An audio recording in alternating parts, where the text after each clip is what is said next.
রাজ্যের ৫ পুরসভা নির্বাচনের ফল ঘোষণার আগের দিনই নদিয়ার শান্তিপুরের কংগ্রেস বিধায়ক অজয় দে ঘোষণা করেছেন তিনি তৃণমূলে যোগ দিচ্ছেন। আর এই প্রেক্ষাপটেই কংগ্রেসে ভাঙন আরও চওড়া হলো।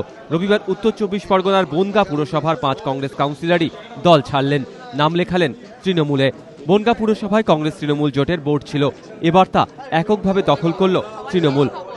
২০১০-এর পুরভোটে বনগাঁ পুরসভার ২২টি ওয়ার্ডের মধ্যে ৬টিতে জেতে তৃণমূল। কংগ্রেস পায় ৫টি আসন, একটি ওয়ার্ডে জেতেন নির্দল প্রার্থী, বামেরা জেতে 10টি আসনে। পরে নির্দল প্রার্থী তৃণমূলে যোগ দেওয়ায় তাদের কাউন্সিলর সংখ্যা বেড়ে হয় ৭। বামেদের আটকাতে কংগ্রেস ও তৃণমূল জোট বেঁধে বোর্ড তৈরি করে। ২ বছর এভাবেই চলছিল বনগাঁ পুরসভা।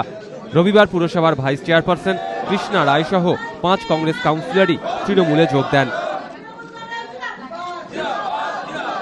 আমরা যারা বাম বিরোধী মানুষ, সেখানে যৌথভাবে আমরা যখন ত্রিমুখী লড়াই করেছি বা সিপিএম এর সঙ্গে লড়াই করে আজকে এই জায়গাটায় এসেছি, সারা পশ্চিমবঙ্গের যখন পরিবর্তন হয়েছে সেই পরিবর্তনের সঙ্গে আমরা কেন পিছিয়ে পড়ে থাকবো? এই বোর্ডে মমতা ব্যানার্জির যে কর্মযজ্ঞ শুরু হয়েছে এবং বর্তমান চেয়ারম্যান বনগাঁ বাজারে যা করছেন, ইদানিংকালে যত চেয়ারম্যান বনগাঁ বাজারে এসেছেন সবাইকে ছাপিয়ে উনি উন্নয়নের ব্যাপারে এগিয়ে গেছেন। সেই উন্নয়নটাকে আরো ঠিক মতো করার জন্য তাই সবাই মিলে আমরা তৃণমূল কংগ্রেসের জয়েন করেছি।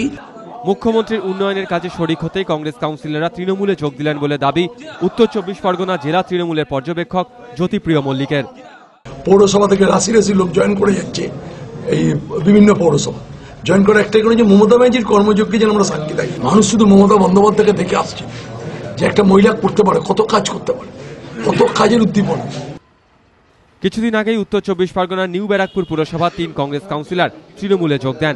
কয়েকদিন আগে এই একই ছবি দেখা গিয়েছে পূজালি, আসানসোল, উলুবেড়িয়া সহ একাধিক পুরসভাতেও। সমীরণ পাল, এবিপি আনন্দ, উত্তর ২৪ পরগনা।